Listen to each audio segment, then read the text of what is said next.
इस फ्यूचरिस्टिक कहानी की शुरुआत होती है उस समय को दिखाते हुए जहाँ पर अब बहुत ही कम इंसान बचे रह गए थे। ये सारी चीजें एक खतरनाक वायरस की वजह से हुई थी जो कई साल पहले चारों तरफ फैलना स्टार्ट हो गया था। बहुत सारे लोगों ने इसमें अपनी जानें गंवा दी। पूरे देश के वैज्ञानिक और रिसर्चर्स इसी वायरस का एंटीडोट बनाने में लग गए थे, लेकिन अफसोस उन्हें कोई भी रिजल्ट नहीं मिलता। पर इन सारी चीजों के बावजूद भी जैसे जैसे समय बीतता गया तो कुछ इंसानों के ग्रुप जो बचे हुए थे उन्होंने अपनी ही एक अलग सोसाइटी बना ली। वो सोसाइटी एडवांस तो थी, लेकिन वायरस से बचने के लिए उन्होंने अपने पूरे टेरिटरी के चारों तरफ बड़ी बड़ी दीवारें खड़ी कर दी। भले ही अंदर की तरफ कोई भी वायरस नहीं होता, लेकिन माना जाता है कि अगर जो भी बाहर गया तो उसे वायरस इन्फेक्ट कर देगा। इसी वजह से उस जगह की जो गवर्नमेंट होती है वो किसी भी इंसान को बाहर जाने की अनुमति नहीं देती। बहुत साल बीतने के बावजूद भी वो अंदर सुरक्षित रह जाते हैं, यानी कि सच में अंदर की तरफ वायरस नहीं आ सकता। लेकिन प्रॉब्लम यहाँ पर हो जाती है कि सोसाइटी के अंदर मौजूद कई जनरेशन बीत चुकी थी और उनमें से ऐसे भी लोग होते हैं जिन्होंने बाहर की दुनिया देखी ही नहीं।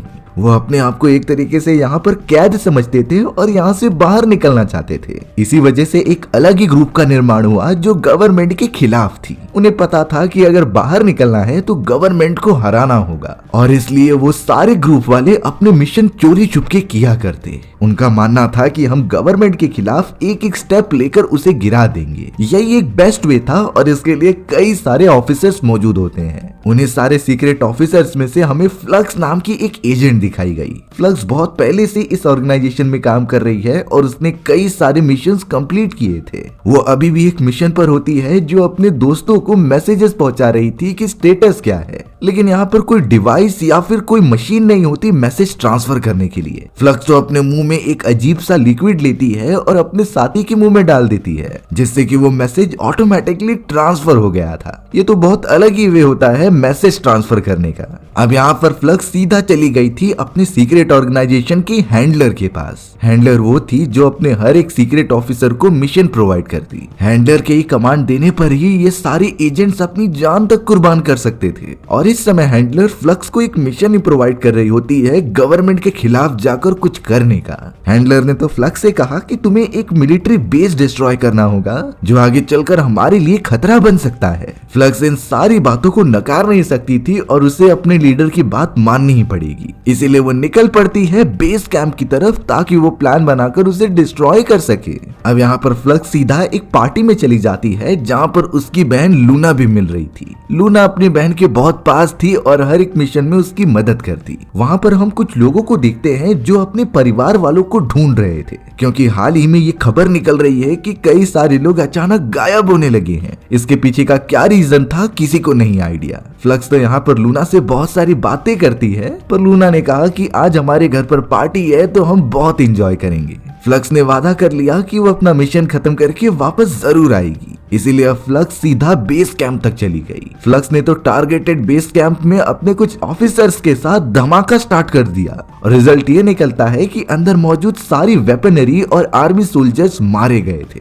यानी कि फ्लक्स बहुत अच्छी तरीके से अपने मिशन को कंप्लीट कर चुकी है। अब फ्लक्स वादे के मुताबिक अपनी बहन के पास आने लगी थी, लेकिन यहाँ पर सबसे ज्यादा शॉकिंग बात ये हुई कि लूना की डेड बॉडी उसके सामने होती है। लूना को तो गवर्नमेंट के सोल्जर्स ने मार गिराया था, क्योंकि उन्हें ऑब्वियसली शक होने लगा कि लूना एक टेररिस्ट ऑर्गेनाइजेशन से बिलोंग करती है। विदाउट एनी इन्वेस्टिगेशन उन्होंने कुछ सोचा नहीं और लूना को जान से मार दिया। फ्लक्स बहुत ही ज्यादा उदास हो जाती है, क्योंकि एक लूना ही थी जो उससे बहुत प्यार करती थी, लेकिन अब वो भी चली गई है। इस बात से फ्लक्स को बहुत ज्यादा गुस्सा आने लगा। उसने डिसाइड कर लिया कि चाहे कुछ भी हो जाए वो गवर्नमेंट से अपनी बहन के मरने का बदला लेकर रहेगी, चाहे इसके लिए उसे कुछ भी करना पड़े। अब हमें वापस से फ्लक्स को हैंडलर के पास दिखाया गया जो कि उसे अगला मिशन प्रोवाइड कर रही थी। हैंडलर ने कहा कि तुम्हें गवर्नमेंट की एक एजेंट जो कि चीफ हुआ करता था उसे जाकर मारना है, क्योंकि चीफ ने हमारे खिलाफ कई सीक्रेट ऑर्गेनाइजेशन पहले से बना कर रखी हैं जो हमें खत्म करने की प्लानिंग कर रहे हैं। इसी वजह से उस चीफ का मरना बहुत जरूरी था। हैंडलर ने तो यहाँ फ्लक्स को एक मैप भी प्रोवाइड किया था जिसकी मदद से वो उसकी लोकेशन तक पहुंच सकते थे। साथ ही साथ फ्लक्स के टीम में एक और मेंबर होता है जिसका नाम कैंड्रा था। फ्लक्स जब कैंड्रा को देखने के लिए गई तब वो चौंक जाती है क्योंकि कैंड्रा ने अपने हाथों की जगह पर पैरों को डाल दिया था। वो कह रही थी कि इसमें आसानी होती है और फ्लक्स को भी ये चीज करने की ऑफर कर रही थी, लेकिन फ्लक्स को अपने जूते और अपने पैर बहुत ही ज्यादा इंपॉर्टेंट हैं। इसीलिए अब वो दोनों सीधा निकल पड़े थे चीफ की लोकेशन की तरफ। चीफ के बैकग्राउंड से इंटर होने के कारण उन्हें कई सारे ट्रैप मिलते हैं, लेकिन फ्लक्स और कैंड्रा को इन सारी चीजों के बारे में पता था, इसीलिए वो उनसे बचते हुए अंदर पहुंच गए। फ्लक्स तो उस जगह पर देखती है कि चीफ और उसका भाई बेन एक अजीब तरीके के ऑर्गेनाइजेशन से बात कर रहे हैं। ये कई सारे मल्टीपल ऑर्गेनाइजेशंस थे जो एकजुट होकर काम करते। फ्लक्स इस मौके को छोड़ती नहीं और सीधा एक गन लेकर चीफ के सामने खड़ी हो जाती है। चीफ ने भी जैसे ही फ्लक्स का चेहरा देखा तभी वो कैथरीन नाम से उसे पुकारता है। फ्लक्स ने पता नहीं क्यों गोली नहीं चलाई और बंदूक नीचे कर लिया। थोड़ी ही देर में चीफ के कई सारे सोल्जर्स फ्लक्स को पकड़ लेते हैं और उसे बंदी बना लेते हैं। फ्लक्स को उसी रूम में रखा जा रहा था जहाँ पर कोई भी फैसिलिटी नहीं होती। फ्लक्स को तो अकेले ही उसी रूम में बंद करके रखा जा रहा था। थोड़ी देर के अंदर चीफ जब फ्लक्स के सामने आता है तो फ्लक्स उससे पूछने लगी कि तुमने मुझे कैथरीन नाम से क्यों बुलाया। तभी चीफ इतना बताता है कि तुम्हारा और मेरा एक रिलेशन है, हम कभी साथ रहा करते थे, इसीलिए जब मैंने कैथरीन नाम लिया तो तुम मुझे शूट नहीं कर पाई। अब इसके पीछे की मिस्ट्री क्या थी चीफ उसे बताता नहीं।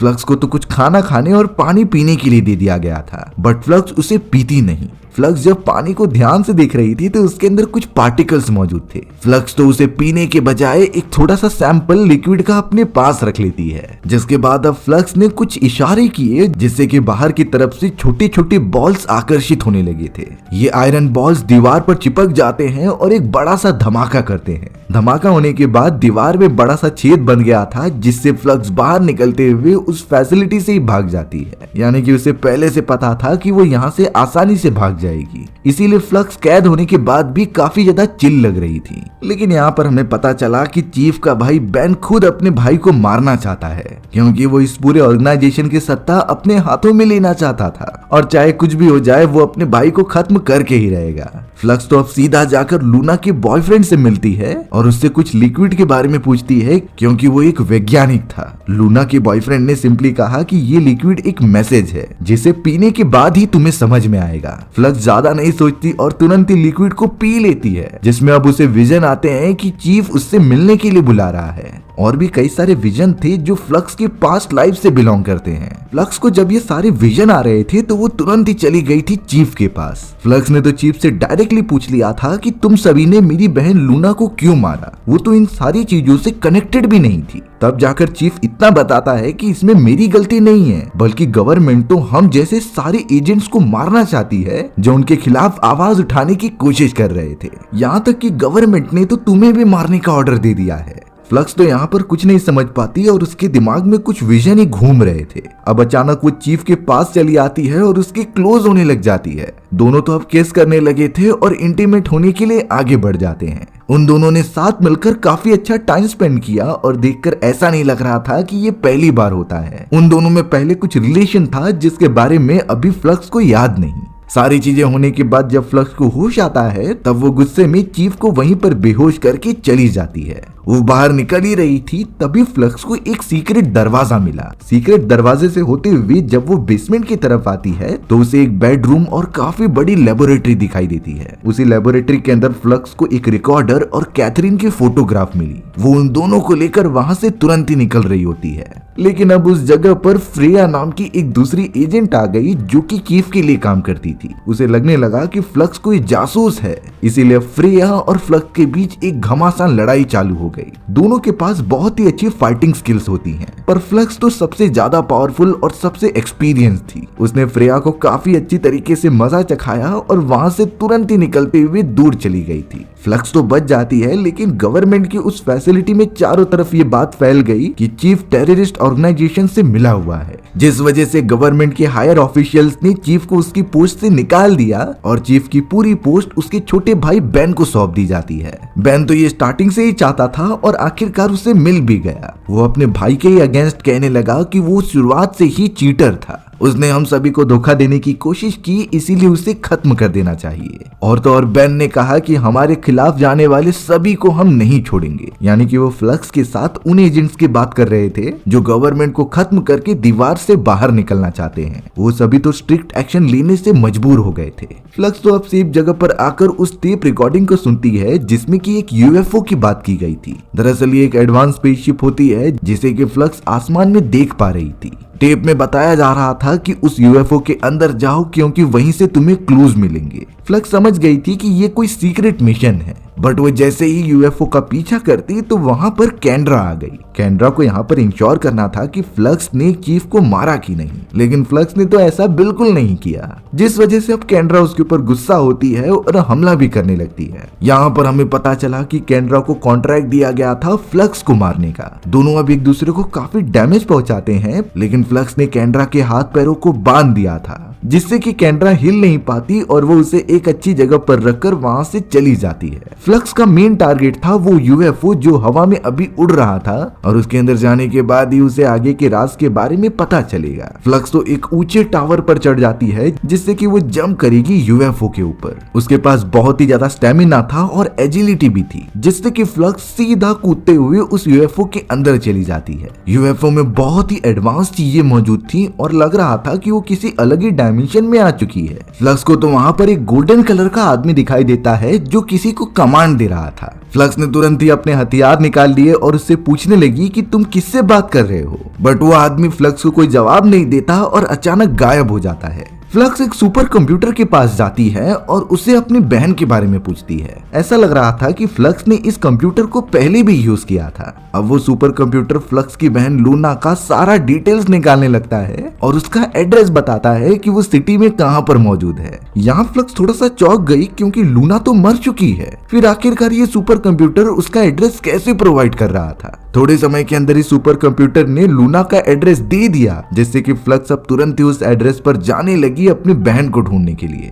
हमें तो उसी यूएफओ के अंदर चीफ दिखाया जाता है जो पहले से वहां पर मौजूद था। वो अपने गोल्डन आदमी से पूछता है कि आखिरकार फ्लक्स यहाँ पर क्यों आई थी। उस आदमी ने बता दिया कि वो अपनी बहन लूना के बारे में कुछ पता कर रही होती है। यहाँ जाकर चीफ समझ गया कि जरूर फ्लक्स को कुछ पता चला होगा और अगर वो अपनी बहन को फिर से ढूंढने के लिए गई तो सारी सच्चाई सभी के सामने होगी। इसीलिए अब चीफ भी फ्लक्स के पास जाने लगता है ताकि वो उसे रोक सके। वहीं दूसरी तरफ कैंड्रा जिसे कि फ्लक्स ने कैद करके रखा हुआ था वो अपनी टीममेट से कांटेक्ट करने में कामयाब हो जाती है। उसने तुरंत ही अपनी लोकेशन भेजी जिससे कई सारे गवर्नमेंट एजेंट उसे बचाने के लिए आ जाते हैं। गवर्नमेंट एजेंट को पता चल गया था कि फ्लक्स ही उनकी सबसे बड़ी दुश्मन बन चुकी है, यानी उसका मरना जरूरी है। वहीं फ्लक्स तो उस लोकेशन को देखते हुए सीधा अपनी बहन लूना से मिलने के लिए चली आई, बट वो पूरी तरीके से शॉक रह जाती है क्योंकि वहाँ लूना नहीं बल्कि एक छोटी बच्ची मौजूद थी जिसका थोड़े ही समय में जन्म हुआ था। फ्लक्स जब उस छोटी लड़की की आंखें देखती है तो वो सेम टू सेम उसकी बहन लूना जैसी थी, यानी वो समझ गई कि ये उसकी बहन लूना ही है जो दूसरा जन्म लेकर यहाँ पर आई है। कुछ ही देर में चीफ भी पहुंच गया लेकिन शायद काफी देर हो चुकी थी। फ्लक्स के सामने पूरी सच्चाई मौजूद होती है। दरअसल बात ये थी कि इस बच्ची को लूना के डीएनए को एक्सट्रैक्ट करके बनाया गया था जिससे कि लूना के गायब होने के बाद उसकी जगह एक दूसरी जनरेशन ले सके। और यही सारे एक्सपेरिमेंट गवर्नमेंट के वो सारे वैज्ञानिक किया करते जिन्हें शायद वायरस का सॉल्यूशन भी मिल गया था। और यही रीजन होता है कि शहर में जितने भी लोग थे आज तक वो उतने ही हैं। और तो और हाल ही में जो लोग गायब होते जा रहे थे वो इसी वजह से होते हैं क्योंकि जिनका लाइफ साइकिल पूरा हो जाता था उन्हें जानबूझ के मार दिया जाता, फिर उन्हीं के डीएनए को एक्सट्रैक्ट करके एक दूसरे बच्चे को पैदा करते। चीफ और उसकी सीक्रेट ऑर्गेनाइजेशन ने वो यूएफओ जानबूझकर बनाया था ताकि सिटी में जितने भी लोग हों उनकी डीएनए के डेटा उसके अंदर मौजूद होते थे। यूएफओ का फॉर्म उससे इसलिए दिया गया ताकि इस क्रूशियल इंफॉर्मेशन को कोई दूसरा आदमी चुरा ना सके। सभी लोग तो उस यूएफओ को एक नॉर्मल एलियन स्पेसशिप समझते हैं जो उनके ऊपर हवर करता रहता था। बात तब की है जब वो वायरस बहुत ही ज्यादा फैल चुका था। वैज्ञानिकों ने बहुत मेहनत के बाद वायरस का एंटीडोट तो निकाल लिया और उसे हर एक इंसान की बॉडी में ट्रांसफर करने लगे, लेकिन प्रॉब्लम तब शुरू हो गई जब उन्होंने ये पूरी सिटी बिल्ड की और फिर बाद में पता चला कि ये एंटीडोट वायरस से तो बचाता है लेकिन इसने इंसानों के अंदर मौजूद फर्टिलिटी को पूरी तरीके से खत्म कर दिया था, यानी कि वो इंसान अपनी जनरेशन को आगे बढ़ा ही नहीं सकते थे। ये बहुत ही क्रूशियल बात होती है क्योंकि इस तरीके से तो उनकी पॉपुलेशन कम होती जाएगी और एक समय के बाद इंसानों का नामो निशान ही खत्म हो जाएगा। इसी बात का सोल्यूशन निकालने के लिए चीफ ने वो टेक्नोलॉजी बनाई जिससे कि इंसानों का same to same clone create किया जा सकता था। भले वो इंसान जैसे दिखते लेकिन उनका लाइफ स्पैन बहुत ज्यादा रहता। इससे एटलीस्ट एक समय के बाद इंसानी सभ्यता सस्टेन रहेगी। यही सोच को लेकर चीफ और उसकी ऑर्गेनाइजेशन वाले आगे बढ़ रहे थे। चीफ ने बताया कि इससे पहले फर्टिलिटी की प्रॉब्लम बहुत हो रही थी, लेकिन हम इसके ऊपर एक्सपेरिमेंट करते गए और आखिरकार ये सक्सेस जब हुआ तो हमने सबसे पहले इसे तुम्हारी बहन यानी कि लूना के ऊपर ट्राई किया। लूना ने तो नेचुरली पहली बार एक बच्चे को जन्म दिया था जो ये तुम्हारे सामने है, और इसी तरीके के सारे चेंजेस हम इंसानों के अंदर करना चाहते थे, क्योंकि भले ही वो क्लोन्स हैं और कई सालों से जिंदा हैं,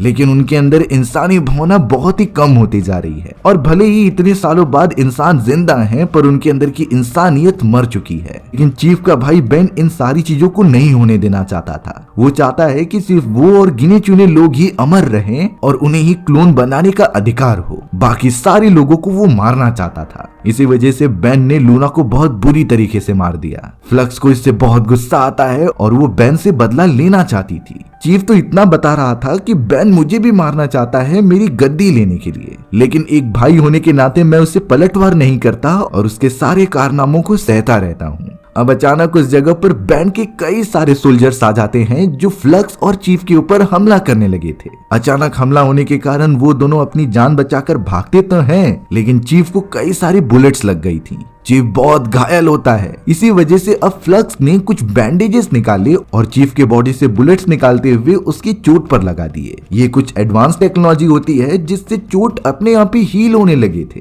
जिसके बाद फ्लक्स चीफ को बचाकर एक दूसरी जगह पर लेकर आ गई। फ्लक्स बेन को किसी भी हालत में मारना चाहती थी, इसीलिए चीफ को लेकर उस जगह पर जाने लगी। लेकिन यहाँ चीफ अब फ्लक्स को कैथरीन की फोटो दिखाता है और बोलता है कि ये मेरी वाइफ है, जो और कोई नहीं बल्कि तुम ही हो। यानी कि कैथरीन के मरने के बाद चीफ ने उसका भी क्लोन बना दिया। यही रीजन था कि चीफ ने जब पहली बार फ्लक्स को देखा तो वो तुरंत ही उसे पहचान गया था कि ये मेरी वाइफ है। पर शायद फ्लक्स अपनी पुरानी सारी यादें भूल चुकी थी। सबसे पहला क्लोनिंग का एक्सपेरिमेंट कैथरीन पर ही किया गया था, जिससे कि क्लोन में कन्वर्ट होने के बाद उसके पास सबसे ज्यादा पावर्स हैं। ये सारी बातें करने के बाद फ्लक्स और चीफ जब अंदर की तरफ जाते हैं तो पता चला कि यहाँ काफी सारा धमाका हुआ है, जिसे बेन और उसके साथियों ने ही किया था। उसने तो अपने भाई द्वारा बनाई गई सारी लेबोरेटरी को डिस्ट्रॉय कर दिया होता है। बेन ने तो फ्रेया को भी मार दिया था, जो चीफ की गार्ड होती थी। चीफ को बहुत ही ज्यादा गुस्सा आ रहा था, क्योंकि फ्रेया तो उसकी फैमिली जैसी होती है, जिस वजह से अब फ्लक्स सीधा बढ़ चलने लगी थी बेन के पास। बट यहाँ चीफ को एक और काम करना था कि उसे जल्द से जल्द स्पेसशिप को डिस्ट्रॉय करना होगा, क्योंकि अगर वो स्पेसशिप को डिस्ट्रॉय नहीं करेंगे तो उसके अंदर सारे इंसानों के डीएनए का डेटा मौजूद था, और अगर वो गलत हाथों में लग गया तो काफी मुश्किल पड़ जाएगी। फ्लक्स और चीफ जब आगे की तरफ बढ़ते हैं तब पता चला कि बेन और उसके कई सारे साथियों ने उन्हें घेर लिया है। वो बहुत बुरी तरीके से उन दोनों को खत्म करना चाहते थे, क्योंकि वो उनके मिशन के बीच में आ रहे होते हैं। टावर के ऊपर हमें कैंड्रा को भी दिखाया गया, जो स्नाइपर लेकर सभी पर नजर रखती है, और अब वो सिर्फ अपने कमांडर के कमांड का ही वेट कर रही थी कि कब वो बोले और ये फायर कर दे। लेकिन यहाँ फ्लक्स ने लास्ट टाइम कैंड्रा को हराते हुए उसके बॉडी में एक चिप फिट कर दिया था, जिससे कि वो प्रॉपरली उससे बात कर सकती थी। फ्लक्स ने यहाँ कैंड्रा को समझाया कि किस तरीके से बेन इन सारी चीजों का जिम्मेदार है। हमें उससे मारना होगा, नहीं तो वो हम सबको ही खत्म कर देगा। बेन का प्लान सिर्फ इतना है कि वो और उसके गिने चुने लोग ही अमर रहें। बाकी सभी को वो खत्म करना चाहता था और इस पूरी सिटी में एकत्र राज करना चाहता था। कैंड्रा को ये बात समझ जाती है, इसीलिए उसने अपने स्नाइपर का टारगेट चीफ से हटाकर बेन पर शिफ्ट कर दिया। फ्लक्स और चीफ काफी मेहनत कर रहे थे उनसे लड़ाई करने में, बट अंत में फ्लक्स एक गोली चलाकर बेन को मार देती है। बेन अपनी आखिरी सांसें ले रहा था, लेकिन फिर भी इन सारी चीजों के बावजूद चीफ की आंखों में आंसू होता है, क्योंकि चाहे कुछ भी हो जाए बेन उसका भाई था। बेन के वो सारे इंटेंशंस बेकार चले जाते हैं, क्योंकि वो हमेशा के लिए इमॉर्टल नहीं हो सकता। इंसानों का ये जीवन ही है कि वो पैदा हुए हैं तो उनका मरना जरूरी है। ये एक लाइफ साइकिल है जो चलते रहना चाहिए। बेन के मरने के बाद ही उसकी पूरी ऑर्गेनाइजेशन एकदम से ढह जाती है, जिस वजह से सारे सोल्जर्स भी भी अब वहाँ से चले गए थे। बट अब सबसे बड़ा काम बचा हुआ था कि स्पेसशिप को डिस्ट्रॉय करना। फ्लक्स अब तुरंत ही एक टावर के ऊपर चली गई और जल्द से जल्द कूद पड़ती है उस स्पेसशिप के अंदर। स्पेसशिप में फ्लक्स को वही गोल्डन आदमी मिलता है जो इससे पहले उसकी मुलाकात हुई थी। वो गोल्डन आदमी फ्लक्स को देखकर बहुत मुस्कुराने लगा क्योंकि सालों पहले उसका एक डिसीजन आज काम में आ रहा है। उसने फ्लक्स को बताया कि बेन ने तुम्हें भी मार दिया था, लेकिन मैंने ही जानबूझकर तुम्हारा डीएनए एक्सट्रैक्ट किया और तुम्हारे जैसा एक क्लोन बना दिया। इसी वजह से आज तुम जिंदा हो। फ्लक्स को भी ये बात पता चलती है, लेकिन उसे अब ये स्पेसशिप डिस्ट्रॉय तो करनी ही थी। उसने चारों तरफ बॉम्ब फिट कर दिए और उस गोल्डन आदमी को सही सलामत लेकर नीचे आ गई। देखते ही देखते वो स्पेसशिप में ब्लास्ट हो जाता है और वो सीधा नीचे गिरने लगती है। स्पेसशिप इतनी बड़ी थी कि उसने एक ओर की दीवारें भी तोड़ दी होती हैं। सिटी के सारे लोग एक साथ जमा हो रहे थे और उन्होंने इतने सालों बाद बाहर का नजारा देखा था। उस दीवार के दूसरी तरफ सारी चीजें हरियाली से भरी हुई थीं। पेड़ पौधे काफी अच्छी संख्या में मौजूद थे और शायद वायरस भी खत्म हो चुका था। यानी कि अब वो सारे लोग जो इतने सालों से उस सिटी के अंदर बंद पड़े हुए हैं, वो अपनी जिंदगी दीवार के बाहर जाकर गुजार सकते थे। यानी अब जाकर इंसानों की एक असली शुरुआत होगी। इसी तरीके से हमारी ये एडवेंचरस कहानी यहीं खत्म हो जाती है। सो व्यूअर्स, आपको ये स्टोरी कैसी लगी कमेंट सेक्शन में बताना भूलना मत। और अगर आपको मेरा एक्सप्लेनेशन 1% भी अच्छा लगा होगा ना, तो वीडियो को लाइक एंड चैनल को सब्सक्राइब जरूर कर देना। मिलते हैं इसी तरीके की मजेदार वीडियोस में, तब तक के लिए बाय बाय।